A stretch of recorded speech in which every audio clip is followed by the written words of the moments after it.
alta la bottiglia!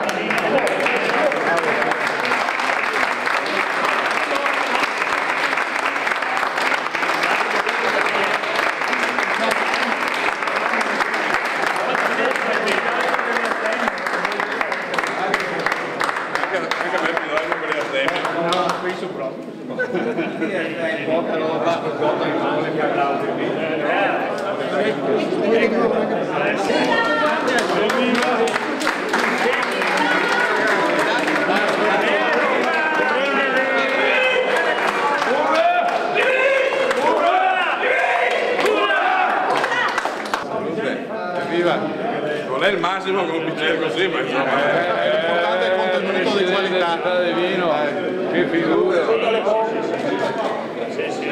Buoniano, se mangiamo oggi si deve a casa.